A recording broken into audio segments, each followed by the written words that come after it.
بسم اللہ الرحمن الرحیم۔ انا اعطیناک الکوثر فصل لربک وانحر انا شانئک هو الابتر۔ صدق اللہ العظیم۔ وہ دانائے سبل مولائے کل ختم الرسل جس نے غبار راہ کو بخشا فروغ وادی سینا۔ نگاہ عشق و مستی میں وہی اول وہی آخر، وہی قرآن وہی فرقان وہی یاسین وہی طٰہٰ۔ اکابرین ملت، دانشوران ملک و معاشرہ، علماء کرام، اہل دانش و بینش، سب سے پہلے تو میں منتظمین کا شکریہ ادا کرنا چاہتا ہوں اور بساط بھر تحسین کے جملے ادا کرنا چاہتا ہوں کہ جن کی وجہ سے ایک سبد گل یہاں نظر آ رہا ہے۔ یہ گلدستہ ہے، رنگ رنگ کے پھول ہیں، لیکن دستہ ایک ہے، پھول مختلف ہیں، متنوع ہیں، اور یہی اس کا حسن ہے۔ اور یہ حسن بہت تاخیر سے ہمارے سامنے آیا ہے۔ اس حسن کی کیفیت کو مجتمع کرنے اور سامنے لانے کا محل بہت پہلے ہو جانا چاہیے تھا۔ اس انتشار کے اور افتراق کے اور اختلاف کے اور تعصب کے اور عصبیت کے، میرے اور تیرے کے اور ذات کے اور مفاد کے ماحول اور معاشرے میں اگر اس طرح کی چند نشستیں بھی ہو جائیں اور خصوصیت سے اس میں شرکا وہ ہوں جو لاکھوں کروڑوں کے ذہنوں کی نمائندگی کرتے ہیں، تو پھر صورتحال بدل جاتی ہے۔ یہ اجتماع چند افراد کا نہیں ہے، میرے نزدیک یہ ہزاروں اور لاکھوں افراد کا مجمع ہے، اس لیے کہ ایک ایک شخص سے وابستہ ایک پورا عمل ہے، اور یقیناً اس گفتگو کے بعد ان کی طرف سے اس کا ترشح، اس کی تفہیم، اس کی تشہیر اور اس کی تشریح اپنے اپنے حلقوں میں ہوگی۔ تو اس اعتبار سے میں اس اجتماع کو وقی سمجھتا ہوں۔ یہ میرا ذاتی نقطہ نظر ہے، اور مجھے اندازہ ہے کہ کم از کم اس بات پر سب اتفاق کر رہے ہوں گے۔ ایک طریق یہ ہے جناب والا، میں طالب علمانہ آپ کے سامنے اپنی گزارشات اور معروضات پیش کر رہا ہوں، اس لیے کہ اتنے بڑے علمی فورم پر استادانہ انداز تو شاید کوئی بھی نہ اختیار کرے، مگر میں تو بالکل نہیں کر سکتا۔ مجھے ایک بات یہ پہلے کہنی ہے کہ دو طبقہ ہے فکر ہیں، ہرچند کہ میرا موضوع جو ہے وہ تنوع ہے، اور پھر احترام ہے، اور پھر بقائے باہمی ہے۔ غالباً یہ ایک مثلث کے 3 زاویے ہیں، اور ان 3 زاویوں ہی سے مثلث بنتا ہے۔ تنوع نہیں ہے تو احترام کی آزمائش نہیں، اور احترام ہے تو پھر اس کا مقصود بقائے باہمی، یہ زاویہ سامنے ہے۔ لیکن میں عرض کر رہا تھا کہ 2 مکاتب فکر ہیں، ان میں سے ایک یہ کہتا ہے کہ I agree to disagree, اور عموماً ہم نے دیکھا کہ ایسا ہی ہے۔ ہر ایک اپنی علمیت کو مسلط کرنے کی غرض سے ذہن میں جو زاویہ رکھتا ہے وہ یہی کہ I agree to disagree because I do have my own opinion and that might be brighter than, enlightened than the others' opinions. تو other opinions. تو اس لیے وہ یہ کہتا ہے کہ I agree to disagree، لیکن ایک دوسرا طبقہ ہے جو غالباً جس کی نمائندگی یہاں ہو رہی ہے کہ I disagree to agree۔ یہ ایک دوسرا زاویہ ہے۔ Primarily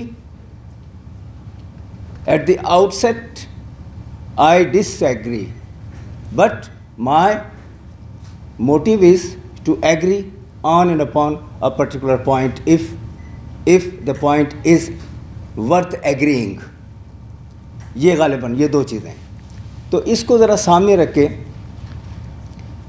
اگر ہم ایک پوائنٹ پر یہ آئیں کہ تنوع تو اپنی جگہ ہے، اور تنوع فطرت ہے، تنوع حکمت ہے، فطرت بھی ہے حکمت بھی ہے. بھائی بھائی سے نہیں ملتا، کبھی صورت میں، کبھی مزاج میں، کبھی پسند میں، کبھی ناپسند میں. اولاد سے باپ، باپ سے اولاد، خون وہی ہے لیکن فکری امتیاز موجود ہے، اختلاف نہیں، امتیاز موجود ہے. تو یہ ایک فطری چیز ہے.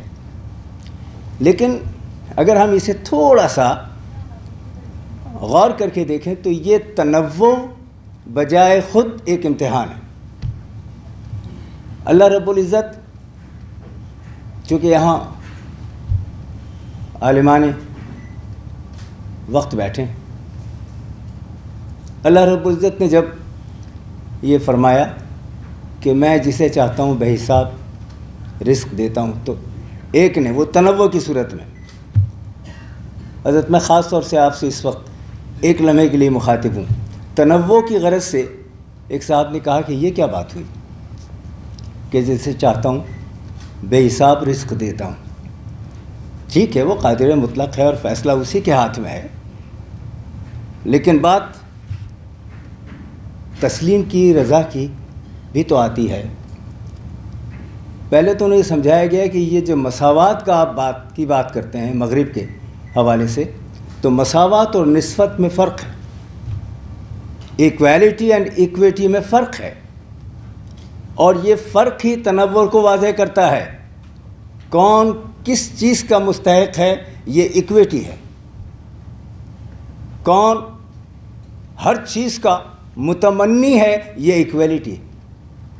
ایکویلٹی میرٹ پر نہیں ہوتی، ایکویٹی میرٹ پر ہوتی ہے. تو جب ان سے کہا گیا تو انہیں پھر سمجھایا گیا اسی ڈکشن میں کہ جناب یہ رزق کی اصطلاح کو آپ محدود انداز میں محسوس کر رہے ہیں.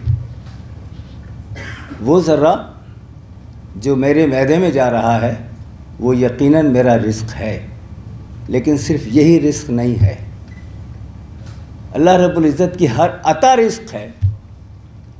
کسی کو قد، کسی کو کاٹھی، کسی کو حسن، کسی کو دانش، کسی کو بینش، کسی کو آواز، کسی کو روپیہ، کسی کو پیسہ، کسی کو دے کے آزما رہا ہے، کسی کو نہ دے کے آزما رہا ہے، اس لیے کہ یہی چیز وہ ہے کہ جو آزمائش کی طرف لے جاتی ہے. اور یہی تنوع ہے جس کو تسلیم کرنا آپ کی، میری، انسان کی، مخلوق کی اس لیے مجبوری ہے کہ وہاں تسلیم کرے مخلوق کہ میرا کوئی خالق ہے اور اس کی کوئی حکمت ہے اور اس کی کوئی کیفیت ہے. آپ کائنات میں دیکھ لیں، یہ دنیا اتنی ساری گیلیکسیز کا ایک حصہ ہے، اور وہ گیلیکسیز ایک دوسرے سے تنوع رکھتی ہیں. تو یہ متنوع انداز جو ہے تخلیق کا، انسان ہے، اشرف المخلوقات ہے، لیکن مخلوقات کا اشرف کہتے ہوئے ہی بتا دیا کہ اور بھی مخلوق ہیں، ان میں تنوع ہے. تم ممتاز ہو، تم اشرف ہو. فرشتوں کو الگ کہ وہ بغیر کسی چونو چرا کے آپ کو دے دی عقل. وہ جو اقبال نے ایک جگہ کہا تھا نا کہ یہ روز ازل مجھ سے کہا جبریل نے، جو عقل کا غلام ہو وہ دل نہ کر قبول. یہ عقل اور دل کا تنوع ہے. کہیں عقل آگے ہے، ضرورت ہے، اس کی نفی نہیں کی جا سکتی، اور کہیں عشق آگے ہے، عقل پیچھے رہ جاتی. وہ جو حضرت ابراہیم علیہ السلام کا واقعہ ہے، آگ میں کود جانے کا، بے خطر کود پڑا آتش نمرود میں عشق، عقل ہے محو تماشائے لب بام ابھی. تو عقل کے پیچھے رہ جانے والے تو وہیں رک جاتے ہیں نا. تنوع یہی ہے، لیکن تنوع کا ہرگز مطلب یہ نہیں ہے کہ اس تنوع کو اختلاف کی بنیاد سمجھ کے ایک دوسرے کے مقابل آ جایا جائے.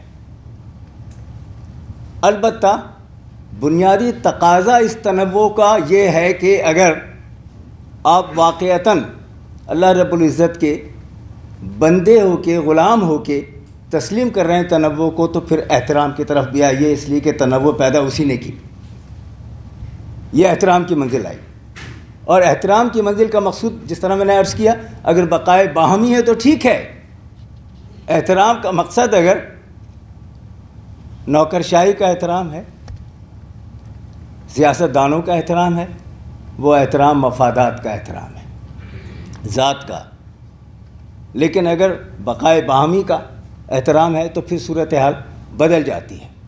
یہی بات میں یوں عرض کروں تو شاید صحیح ہوگا کہ اس تنوع میں، وہ جس طرح ابھی کہا گیا تھا یونٹی ان ڈائیورسٹی، تو اگر ڈائیورسٹی یونٹی کے لیے ہے تو ڈائیورسٹی بہت اچھی چیز ہے، لیکن یونٹی کو ڈائیورسیفائی کرنا ہے تو یہ نگیٹو سوچ ہے، یہ اندر انتشار پیدا کرنے کی بات ہے۔ تو یہ یونٹی ان ڈائیورسٹی میں اگر ہم تھوڑا سا آگے بڑھ جائیں اور میں آپ سے مدد کا طالب ہو جاؤں تو شاید یہی ہوگا کہ یہ دین، مذہب، نظریہ آیا ہی اس لیے ہے کہ جس حد تک ہو سکے یونٹی ان ڈائیورسٹی ہو جائے۔ اور اگر اس لیے میں دو اصطلاحات کو اپنی فہم کی خاطر استعمال کرنا چاہوں تو ایک مذہب ہے اور ایک دین ہے۔ سب جانتے ہیں کہ مذہب راستے کا مرادف یا مترادف ہے، اور دین جو ہے وہ مکمل ضابطہ حیات کا شارع ہے یا استعارہ ہے۔ اور اس میں بھی غالباً دین کے 3 مفاہیم آئے ہیں، وہ بھی تنوع میں آتا ہے۔ وہ اس طرح کہ ایک جگہ عربی اصل ہے، یہ دین کا ایک مفہوم آیا ہے مختاری، فرما روائی، حکم دینا، تعلیم کرنا۔ دوسری طرف اسی لفظ کا مطلب ہے، ایک طرف تعلیم کرنا، دوسری طرف ہے تعمیل کرنا، تسلیم کرنا۔ ایک طرف فرما روائی ہے، دوسری طرف فرما داری ہے۔ یہ اگر نہیں ہے تو دین کا تقاضا پورا نہیں ہو رہا۔ اور یقیناً ہم سب سمجھتے ہیں کہ جیسے ہی پہلا انسان تخلیق ہوا، دین کا آغاز ہو گیا تھا۔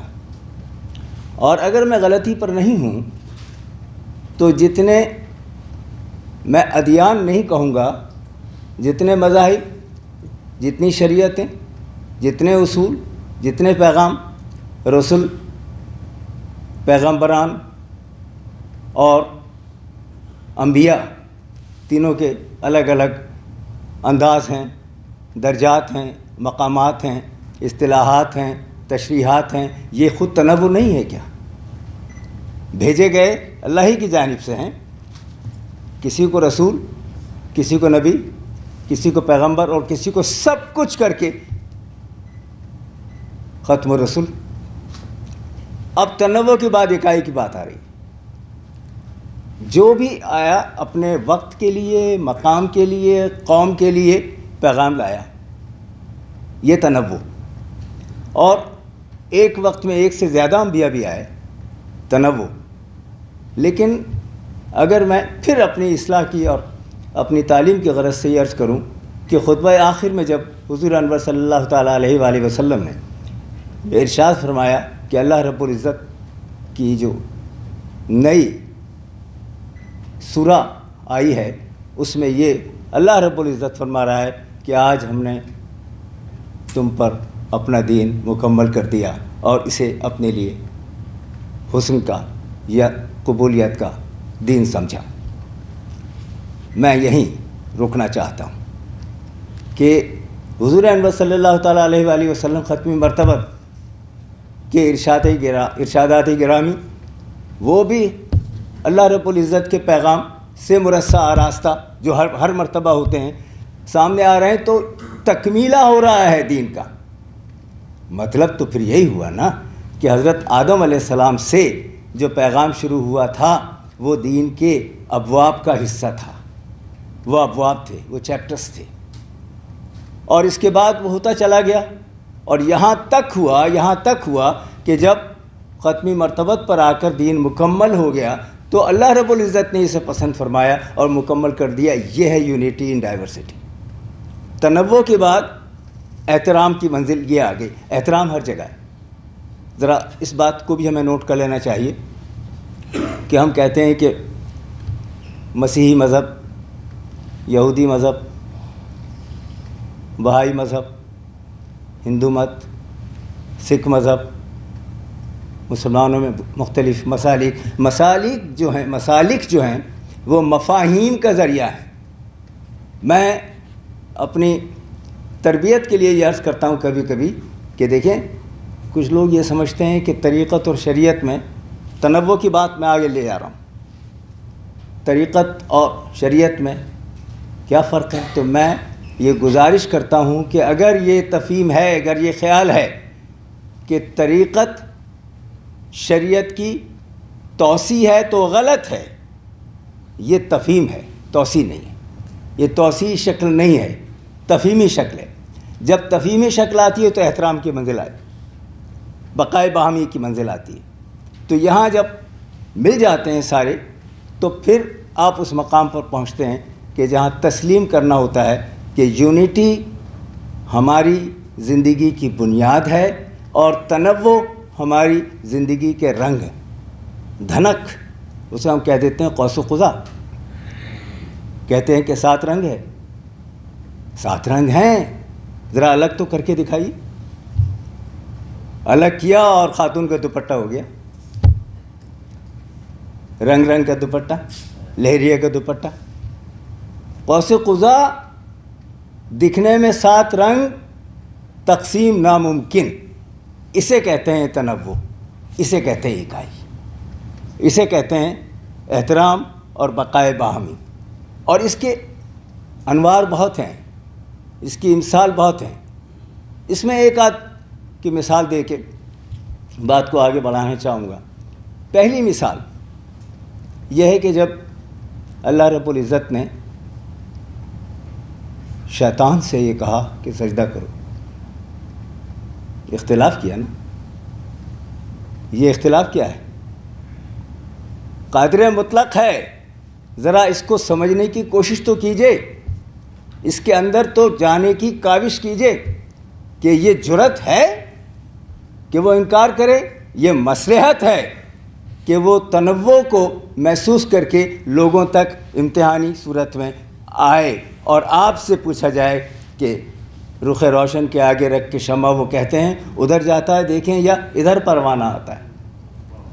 یہ جو کیفیت کی مرصع سازی ہے یہ تو اس کی، اور اس کی مثال ایک ہے اور اکابرین نے اس کو پڑھ رکھا ہے. منصور حلاج کی کتاب جو بہت ہی اہم ہے، جس پر شیطان کے تعلق سے بات ہوئی ہے، میں یہیں سے تھوڑی سی بات آگے بڑھاؤں گا. تواسین نام ہے اس کا. اس کی تشریح اور اس کا ترجمہ اردو میں موجود ہے، اور اس اردو میں ترجمے کا نام ہے تاسین التواسین. اب تاسین حضرت تشریف فرما ہے راز کے معنوں میں بھی ہے، تواسین جمع ہوگی. تو تواسین تو بہت سارے رازوں کو، اس میں وہ چیزیں بھی ہے، مکالمہ بھی ہے، شیطان سے مکالمہ. اور اس کے بعد ترجمہ جب کیا تو یہ کیا ہے حضرت ذہین شاہ صاحب تاجی رحمۃ اللہ تعالیٰ علیہ نے، جن کا اصل نام تاسین تھا.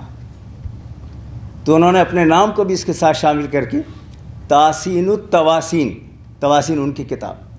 اس کو اگر آپ نے تو خیر پڑھا ہے، اس کو اگر آپ دیکھ لیں تو اس میں جہتیں موجود ہیں، زندگی کی جہتیں ہیں، تقاضے ہیں، ادوار کے تقاضے ہیں. اور آپ دیکھتے ہیں کہ ان کے عہد میں فیصلہ کرنے والوں میں بھی تنوع پیدا ہو گیا تھا ایک دوسرے کے ساتھ، پھر بعد میں اتفاق ہوا. تو یہ یہاں سے جب بات چل رہی ہے تو میں آنا چاہ رہا ہوں اس امر پر کہ مذہب کوئی ہو جب اس میں تنوع یا تو محسوس ہوتا ہے یا آ جاتا ہے.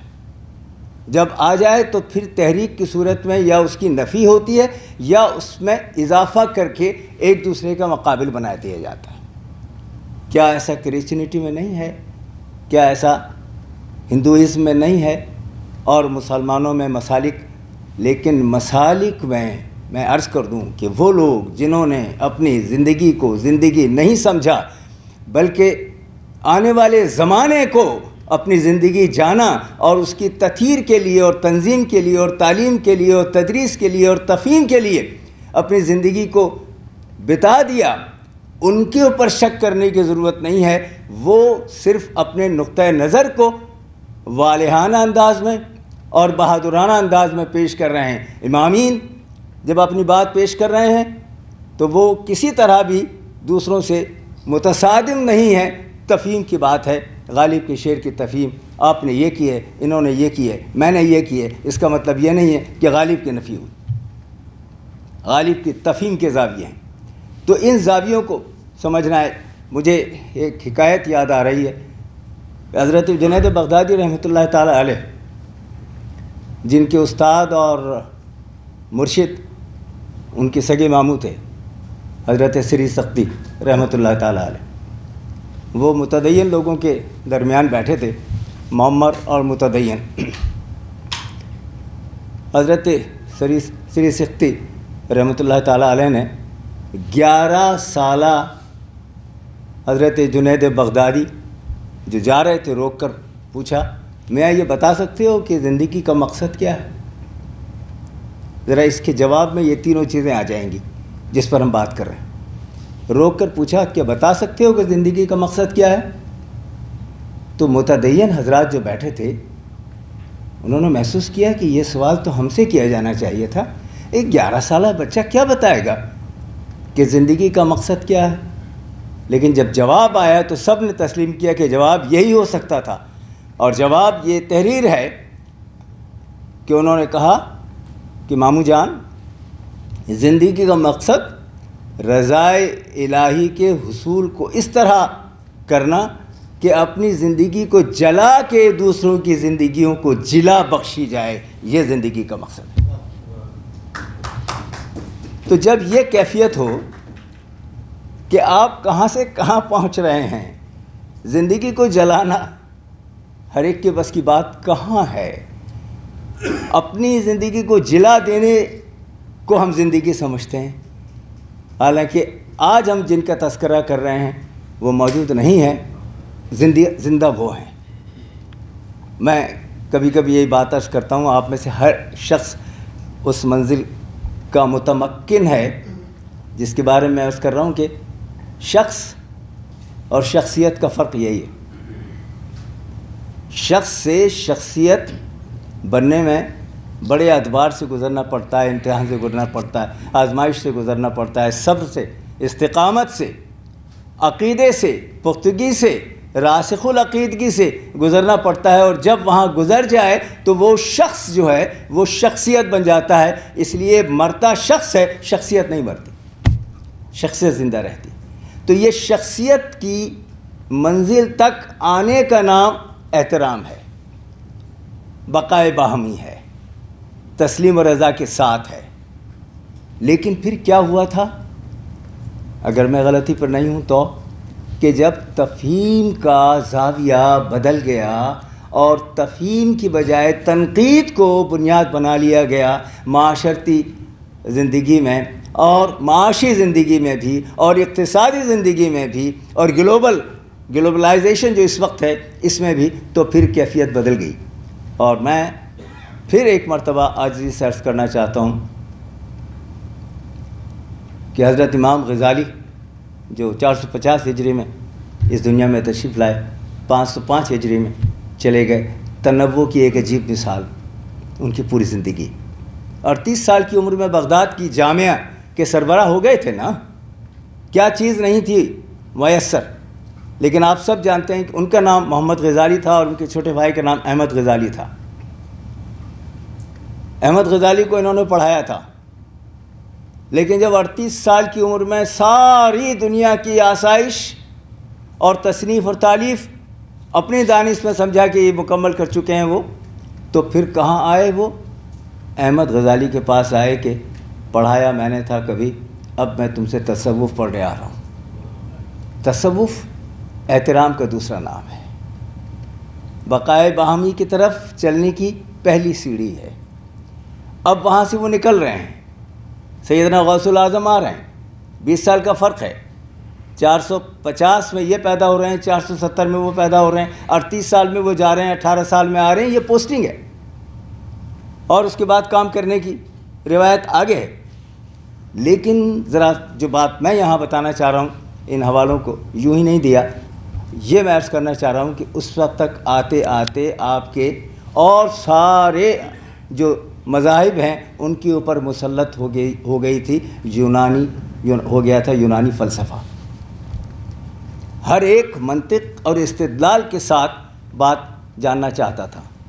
بڑی مشکل سے انہیں یہ باور کرایا گیا کہ جناب یہ استدلال، یہ مشاہدہ، یہ دلیل، یہ سب حسیات کی محتاج ہوتے ہیں، سارا علم جو ہے وہ حسیات کا محتاج ہے، لیکن جہاں سے حس کی سرحد ختم ہوتی ہے وہاں سے وحی اور پیغام الہی کا آغاز ہوتا ہے، وہ منزل ہے۔ 1 کلو برتن میں 1.5 کلو دودھ نہیں آ سکتا۔ یہاں سے تو سب سے پہلی بات یہ کہ اس تنوع کو سامنے رکھ کے پھر احترام کی منزل سے گزر کے بقائے باہمی کی صورت میں انہوں نے احیاء العلوم الدین، یہ ہے کیا؟ میں اپنی تعلیم کے لیے عرض کر رہا ہوں، اور یہ کام حضرت امام جعفر صادق رحمۃ اللہ تعالیٰ علیہ رضی اللہ تعالیٰ عنہ کر چکے ہیں۔ انہوں نے اپنے والد گرامی امام باقر رضی اللہ تعالیٰ عنہ سے جو تعلیم حاصل کی، اس کے بعد جو جامعہ ہے، ذرا اندازہ لگائیے کہ ان کا جو شریک تھا جو لکھا کرتا تھا وہ اتنا بڑا عالم ہے کہ آج ایک ایک نقطے تنوع کے ساتھ متنوع نکات پر جو ان کا ایک ایک فیصلہ ہے وہ اس طرح ہے کہ لوگ حیران رہ جاتے ہیں کہ انسانی عقل اس نتیجے پر بھی پہنچ سکتی ہے۔ دیکھیے، یاد رکھیے، کرامت تو ہو سکتی ہے کسی ولی سے، معجزہ نہیں ہو سکتا۔ معجزہ انبیاء کے لیے، کرامت ولیوں کے لیے، حیرت آپ کے اور میرے نصیب، آپ کے تو نہیں، آپ تو خیر منزل ولایت پر ہیں، تو حیرت ہماری ہے۔ حیرتوں کے سلسلے سوز نہا تک آ گئے، ہم نظر تک چاہتے تھے، تم تو جہاں تک آ گئے۔ یہ کیفیت آ جاتی ہے جب ہم احترام کی منزل سے گزرتے ہیں۔ میں یہ عرض کر رہا تھا کہ جب احیاء العلوم الدین آپ نے لکھا، اور عربی میں ہے وہ، اور اس کا ترجمہ سمرائزڈ انداز میں، اختصار سے، یہ سمجھتے ہوئے کہ اب اس کی ضرورت پڑ گئی، آپ نے کیا، اور وہ کیمیائے سعادت، اس کا ترجمہ اتنا اچھا کیا حضرت، اس کا ترجمہ کیا کیمسٹری آف ہیپینس۔ کیا اچھی بات ہے، ہیپینس کی کوئی کیمسٹری اگر ہے تو سعادت کیمیا ہے۔ وہاں ادیان کا اور مذاہب کا اجتماع ہے، اور تنوع کا جواب ہے، اور احترام آدمیت و انسانیت و مذاہب ہے۔ تو وہاں جب یہ چیز آ جائے تو آپ کو اندازہ کر لینا چاہیے، مجھے اندازہ ہو جانا چاہیے کہ اس کا مقصد کیا تھا۔ اب یہاں علماء تشریف فرما ہے، جب احیاء العلوم الدین کہا جا رہا ہے، توبہ توبہ نعوذ باللہ، احیاء الدین نہیں ہے، احیاء العلوم الدین، دین کے شرح میں آنے والے جو علوم ہیں جن سے مکاتب فکر پیدا ہوئے، جن سے تنوع پیدا ہوا، جن سے اختلاف رائے پیدا ہوا، جن سے تفہیم کی منزلوں سے آشنائی ہوئی، میں یہ کہوں گا درجہ بدرجہ، مرحلہ بمرحلہ، تو اس بنیادی چیز کو علوم الدین کا نام دے کے اس کا احیا کیا ہے، اس کی نشست و ثانیہ ہے، اس کا رناسا ہے، اس کا ریوائول ہے۔ یہ ایک نقطے کی چیز ہے، اور اگر یہ نقطہ جو میں نے عرض کیا ہے، ظاہر ہے کہ آپ لوگ تفہیم کی منزل پر اہم ہیں، سمجھتے ہیں کہ یہ ٹھیک ہے، تو پھر آگے آئیے، اس کو اور آگے بڑھایا گیا۔ اقبال، دیکھیے، 2 حضرات کے خطبات بہت مشہور ہیں مدراس کے تعلق سے۔ ایک خطبات مدراس جو کہ حضرت سید سلیمان ندوی رحمۃ اللہ تعالیٰ علیہ نے دیے، اور ایک 6 خطبات علامہ اقبال نے مدراس میں دیے، مگر اس کا نام خطبات مدراس نہیں ہے، بلکہ اس کا نام ہے reconstruction of religious thought in Islam. اب ذرا دیکھیے، میں پھر وہی تنوع کو احترام کی منزل پر دیکھ رہا ہوں۔ Reconstruction of religious thought in Islam, religious thought, اللہ توبہ توبہ نعوذ باللہ، ریلیجن نہیں، ریکنسٹرکشن آف ریلیجن، سزا، گردن زدنی جرم، ناقابل تسلیم بات، لیکن reconstruction of religious thought in Islam. اب انہوں نے یہی کہا کہ یہ جو تنوع ہے یہ اختلاف کی منزل پر نہیں جانا چاہیے، کیسے ایک دوسرے کو سمجھیں گے، کیسے احترام کی منزل تک پہنچیں گے، اور کیسے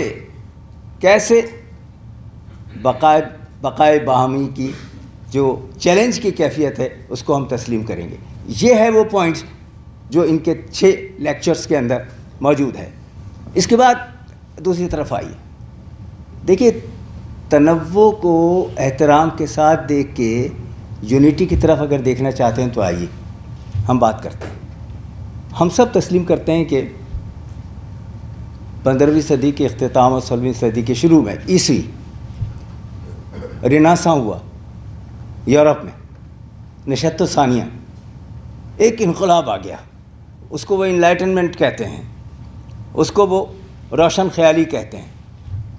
اور ان کے ہاں کی جو، معذرت کے ساتھ یہاں حضرات بیٹھے ہیں، ان کے ہاں جو اختلاف تھا نا چرچ کا اور کنگ کا، اس کو میگزینس کی صورت میں، آپ کو معلوم ہے کہ 1251 میں برطانیہ کی پارلیمنٹ نے رائٹس آف ہیومن بینگ کی کیفیت سامنے لا کر بتایا تھا کہ سب ایک ہے، اور اختلاف کو ختم کرنے کے لیے۔ لیکن اس وقت تک نشست ثانیہ نہیں ہوئی تھی۔ نشست ثانیہ کو آپ سب مجھ سے زیادہ جانتے ہیں، مہمیز دینے والی چیز، مہمیز دینے والی فکر، مہمیز دینے والی کتاب جو ہے وہ ڈیوائن کمیڈی ہے، دانتے کی۔ ذرا سا غور کیجئے کہ دانتے کی ڈیوائن کمیڈی، اطالوی جو شاعر اور دانشور ہے، اس نے ڈیوائن کمیڈی سے متاثر ہو کر جان ملٹن نے پیراڈائز لاسٹ، اور پھر خوف زدہ ہو کر 2.5 مہینے تک تنہائی میں بیٹھ کر اس کے جواب میں پیراڈائز ریگینڈ لکھی، چونکہ وہ تو پروانہ مل گیا تھا نا، تنوع کی وجہ سے پروانہ ملا تھا، اختلاف کی وجہ سے کہ تم نے کیا لکھا ہے یہ، تم زندہ نہیں رہ سکتے، تو اس نے اس کی احترام میں اور تسلیم کی کیفیت میں آنے کے بعد پیراڈائز ریگینڈ لکھی، جو کہ آورد ہے۔ پیراڈائز لاسٹ آمد ہے۔ یہ میں اپنی طور پر یہی سمجھتا ہوں کہ وہ آمد ہے، اور ظاہر ہے سمجھنے کی کیا بات ہے، جب آپ جبر کے ساتھ کوئی چیز لکھیں گے افہام و تفہیم کے لیے تو وہ تو آورد ہوئی نا۔ کبھی کبھی میرے ذہن میں ایک بات یہ آتی ہے علامہ صاحب کہ علامہ اقبال کا جو شکوہ ہے اور پہ جوابی شکوہ، تنوع ہی میں احترام کی منزل پر آنا چاہ رہا ہوں۔ شکوہ اور جوابی شکوہ سب جانتے ہیں، شکوہ پہلے ہے پھر جوابی شکوہ ہے، مگر میں نہیں جانتا کہ ایسا ہے۔ میں جرات کر رہا ہوں حسین اختلاف کی کہ ایسا نہیں ہے، تو پھر کیسا ہے؟ پھر ایسا ہے کہ شکوہ آورد ہے، جواب شکوہ آمد ہے۔ پہلے اقبال نے عوام کی آواز بننا پسند کیا تاکہ لوگ کہیں کہ یہ تو ہمارا ہی آدمی ہے، ہماری آواز ہے، ہمارا ہی نعرہ ہے۔ کیوں زیاں کار بنوں، سود فراموش رہوں، فکر فردانہ کروں، محو غم دوش رہوں، نالے بلبل کے سنوں اور ہم وطن گوش رہوں، ہم نوا میں بھی کوئی گل ہوں کہ خاموش رہوں، جرأت آموز میری تاب سخن ہے مجھ کو، شکوہ اللہ سے خاکم بدہن ہے مجھ کو۔ لوگوں نے کہا یہ تو ہماری آواز ہے، شکوہ اللہ سے خاکم بدہن ہے مجھ کو۔ جب یہاں پہنچے تو لوگوں نے کہا ہماری آواز ہے، ہماری آواز ہے۔ جب ہماری آواز ہو گئی تو پھر جواب آیا، پھر جواب تھے تو آبا وہ تمہارے ہی مگر تم کیا ہو، ہاتھ پر ہاتھ دھرے منتظر فردا ہو. یہ ہے وہ تنوع سے نکال کر احترام کی طرف لا رہے ہیں، اور پھر وہ بھی بقائے باہمی کی فہم کے ساتھ سامنے لا رہے ہیں. تو میں کبھی کبھی یہ سوچتا ہوں، subject to amendment, subject to rejection, subject to evaluation, کہ جواب شکوہ آمد ہے. شکوہ فضا بنانے کے لیے ہے. یہی کیفیت کب آئی؟ دیکھیں میں عرض کرتا ہوں کہ جب پیراڈائز لاسٹ ہو گیا، وہ تھی چیز صحیح تھا، اور اس میں دیکھیں ہے کیا چیز آپ سب جانتے ہیں. پیراڈائز لاسٹ، ڈیوائن کامیڈی، یہ دونوں کتابیں، یہ دونوں تخلیقات، تصنیفات آسمانی سفر کے حوالے سے ہی ہے نا، شیطان سے مکالمے کے حوالے سے ہے نا، جسے اقبال نے بعد میں اپنے یہاں جاوید نامہ کے اندر اس کا اظہار اس طرح کیا کہ ابلیس کی شورا. وہی ہے نا، یہ چل رہا ہے، رو چل رہی ہے، سلسلہ چل رہا ہے. لیکن مجھے رکنا یہاں ہے کہ یہ جو بات میں نے عرض کی ہے کہ ڈیوائن کامیڈی سے جان ملٹن تک، جناب یہ ڈیوائن کامیڈی کہاں سے آئی؟ جان ملٹن والی بات تو آ گئی کہ ڈیوائن کامیڈی سے آئی تھی. ڈیوائن کامیڈی کہاں سے آئی؟ دیکھ لیجئے سر، میں بہت ہی عاجزی سے عرض کر رہا ہوں، چونکہ میں مکالمے کا تو قائل ہوں، مناظرے کا نہیں. تو اس اعتبار سے اگر ہم یہاں آئیں تو یہ دیکھیں کہ یہ ڈیوائن کامیڈی کا 85% جو ہے وہ فتوحات مکیہ پر استوار ہے. اٹھا کر دیکھ لیں، جنت کا تصور، دوزخ کا تصور، برزخ کا تصور، برزخ کو انہوں نے دوسرا نام دیا ہے، عرفہ کہا ہے. اس کا تصور جو ہے وہ کہاں سے آیا ہے؟ اور پھر فتوحات مکیہ کی بنیاد، حوالہ، استعارہ، امتصال، وہ کہاں سے آئی ہے؟ وہ کیسے آئی ہے؟ وہ حضور انور صلی اللہ تعالیٰ علیہ وآلہ وسلم کے سفر معراج سے آئی ہے. اور وہاں بھی دلیل ہے. دیکھیں اللہ رب العزت تو ظاہر ہے کہ صاحب لوح و قلم، اس کو پتہ تھا تنوع پر آ جائیے. آئیے تنوع پر آ جاتے ہیں. آپ تشریف لے گئے، سب جانتے ہیں کہ مسجد اقصیٰ سے، مسجد حرام سے مسجد اقصیٰ کا سفر ہے، اور مسجد اقصیٰ سے سدرۃ المنتہا کا سفر ہے. تو اللہ رب العزت کے لیے کیا نعوذ باللہ گوارا نہ تھا، یوں کہہ لیں آپ، کہ وہ مسجد حرام ہی سے حضور انور کو سدرۃ المنتہا لے جاتے یا لے جاتا؟ نہیں، مسجد اقصیٰ. کیوں؟ دیکھیے تنوع کی طرف آئیے، وہاں لے جاتا. اب وہاں لے جا کر، اور سب جانتے ہیں کہ ایک سفر اسراء ہے مسجد حرام سے اور اقصیٰ تک، اور دوسرا معراج ہے. وہاں سے اوپر جب گئے ہیں سدرۃ المنتہا تو معراج. اب تشریف لا رہے ہیں صبح اور بتا رہے ہیں. کسے بتا رہے ہیں؟ مشرکین کو نہیں، مخالفین کو نہیں، دائرہ اسلام سے خارج افراد کو فی الحال نہیں. ہم خیال ہیں، آ گئے ہیں، ہم دین ہیں. اور ان سے جب آپ نے یہ فرمایا کہ رات یہ ہوا، کیا ہوا کہ تنوع ہو گیا نا، کتنے سارے لوگ بٹ گئے. سب یہ کیسے ہو سکتا ہے؟ آپ بیت المقدس یا بیت المقدس دونوں تلفظ صحیح ہیں. بیت المقدس تشریف لے گئے رات کو، اور آ بھی گئے، اور اس کے بعد آپ کہہ رہے ہیں کہ آپ سدرۃ المنتہا پر بھی پہنچ گئے، آسمانوں کی انتہا پر، ایک رات میں. وہ یہ تو جانتے تھے نا کہ مسجد اقصیٰ کا سفر ایک رات کا نہیں ہو سکتا. یوں لے گیا تھا اللہ میاں. وہاں اختلاف ہو رہا ہے، کیسے ہو سکتا ہے؟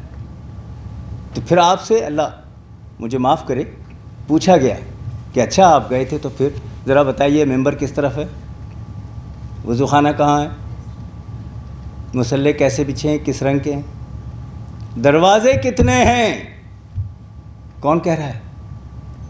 تنوع موجود. خوگرے پیکرے محسوس ہے انسان کی نظر. وہ تو اقبال نے تو تھی کہا تھا, میں نے اسے تھوڑا ہے کر دیا. خوگرے پیکرے محسوس تھی انسان کی نظر کہہ لیجئے. تو اس خوگرے پیکرے محسوس نظر نے یہ سوال کیا کہ یہ کیسے, اور یہ کہاں, اور کیسے, اور دروازے, اور آپ بتاتے چلے گئے نا, بتاتے چلے گئے. یہ حکمت خداوندی ہے. اس تنوع کو احترام کی طرف لانا مقصود تھا, وہ مقصود تھا. اور پھر اسی طرح یہ ہوا کہ حضرت ابوبکر صدیق رضی اللہ تعالی عنہ وہاں نہیں ہے. کسی نے جا کے کہا کہ وہ یہ کہہ رہے ہیں, تو آپ نے تو یہ پوچھا ہی نہیں کہ دلیل کیا ہے, منطق کیا ہے, استدلال کیا ہے ان کا. فرمایا حضور نے. کہنے والے نے کہا ہاں انہوں نے. کہنے لگے پھر ٹھیک ہے میں تصدیق کرتا ہوں. دیکھیں ایمان کی منزل یہ ہے, تعقل کی منزل نہیں ہے, یہ عشق کی منزل ہے, یہ ایمان کی ہے. ایمان دلیل نہیں چاہتا, ایمان عقیدے کو پختہ کرنے کے لیے دلیل کے بغیر تسلیم چاہتا ہے. کہہ دیا تو یہ آ گئے. لیکن اب جو ایک نقطہ اور رہ گیا وہ یہ ہے کہ حضور انور صلی اللہ تعالیٰ علیہ وآلہ وسلم نے فرمایا ٹھہرے ٹھہرے ٹھہرے, اتنی جلدی لوگوں نے تسلیم کر لیا نا جب آپ نے جواب دے دیے تو, یعنی اتنی جلدی نہیں, ٹھہرو. راستے میں ایک قافلہ تھا چند لوگوں کا, وہ آ رہا تھا, ادھر آ رہا, ان کا اونٹ کھو گیا تھا. تو میں نے یہ بتایا کہ وہ پہاڑی کے پیچھے جا بیٹھا ہے. وہ مجھے نہیں جانتے تھے, میں انہیں نہیں جانتا تھا. ایک مشکل میں تھے, وہ حل کرنے کے لیے میں نے کہا وہ آنے والا ہے قافلہ, ذرا انتظار کرو, قافلہ آ جائے تو پوچھو کہ ایسا ہوا تھا, اگر ایسا ہوا تھا تو یہ تسلیم, اور یہ تسلیم تو اقصی تسلیم, اور اقصی تسلیم تو سدرۃ المنتہا تسلیم. اس کو کرسپونڈنگ اینگل کے لیے کہتے ہیں. 3 angles of triangle is equal to 2 right angles. جب یہ ثابت کرتے ہیں تو کرسپونڈنگ اینگلز, ایک کرسپونڈنگ اینگل اگر ایکول ٹو 45 ڈگری ہے تو دوسرا corresponding angle equal to 45 degree ہوگا. اس طرح سے تو یہ تنوع, یہ اختلاف. اور پھر وہ آیا قافلہ, لوگ کھڑے ہو گئے, دھول اڑتی چیز دیکھتے تھے تو سمجھتے تھے کہ قافلہ آ گیا. جب وہ قافلہ آیا تو پوچھا, انہوں نے کہا ایک نیک شخص آیا تھا, اس نے ہمیں اونٹ کا پتہ بتایا تھا. اب مجھے بتائیے کہ وہ تنوع کہاں گئی؟ احترام میں آ گئی, تسلیم کر لیا, مان لیا. اور یہ مانا اس لیے کہ حضور انور بقائے باہمی کی طرف بات کو لے جانا چاہ رہے تھے.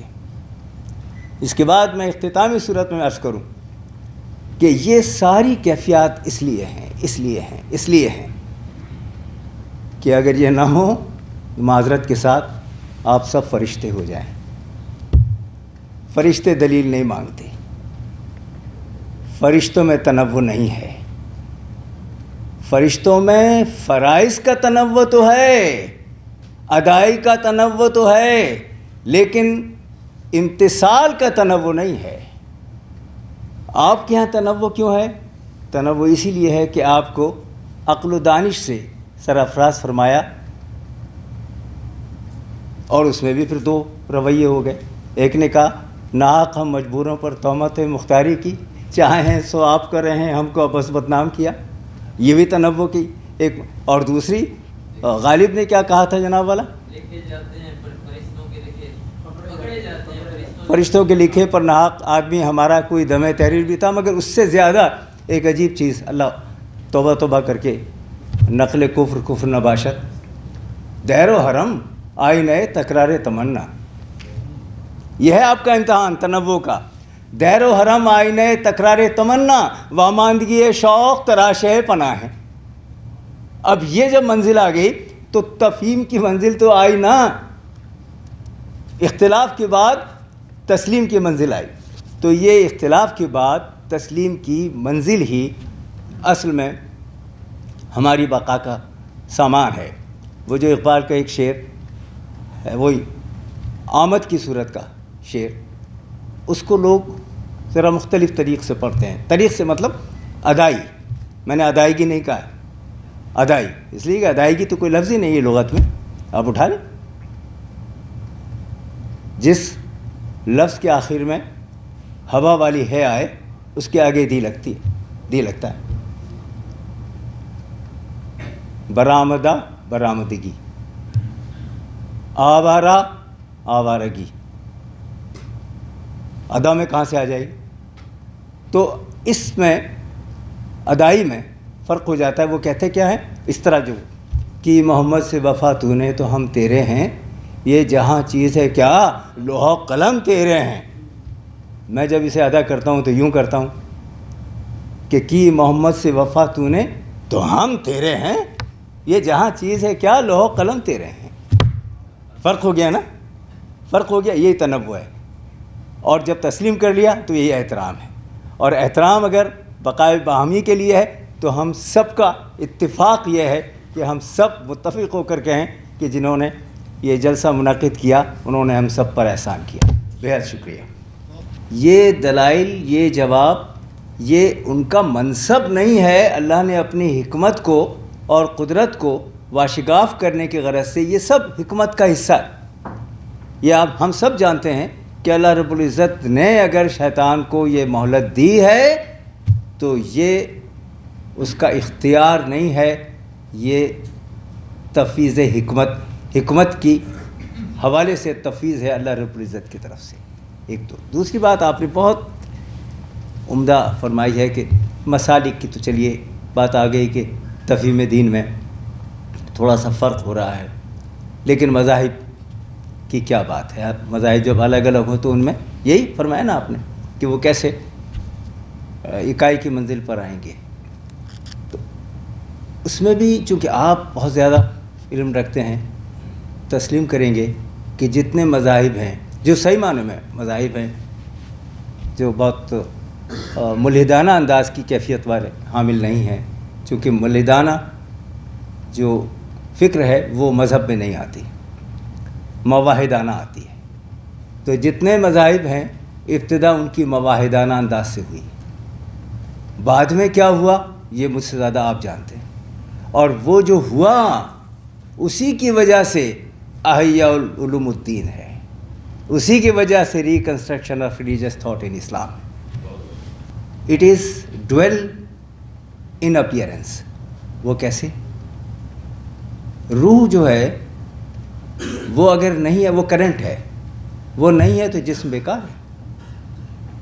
جسم رہتا ہے جب ہم دفنانے جاتے ہیں اسے, منٹوں میں نام بدل جاتا ہے, انوار احمد زئی کی جگہ ڈیڈ باڈی ہو جاتا ہے, نام ختم, اس لیے کہ روح نکل گئی.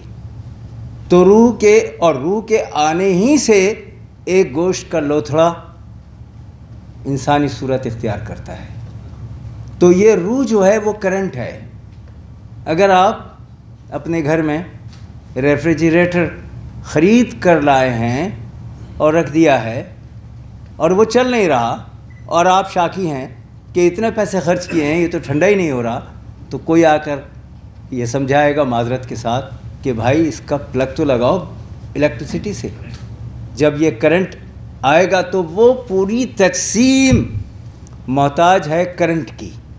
وہ کرنٹ آیا تو وہ ڈبہ ریفریجریٹر بن گیا, اور اگر نہیں آیا تو ریفریجریٹر ڈبہ ہے. تو اس لیے روح جو ہے اس کا اتصال جسم کے ساتھ جب ہے تو پھر کہنا یہ پڑے گا کہ بھولو پہلوان ماشاءاللہ اپنے جسم کو توانا رکھنے کے لیے کیا کیا نہیں کرتے تھے. جاوید میاں 277 رن بنانے کا ریکارڈ بنانے کے لیے کتنے پریکٹس نہیں کرتا تھا. آپ حضرات اپنے خطبے کو مرصع کرنے کے لیے کتنی کتب سے نہیں گزرتے. یہ ساری کثرتیں, یہ ساری ایکسرسائزز آپ کو نتیجہ حاصل کرنے کے لیے مہمیز دیتی ہیں.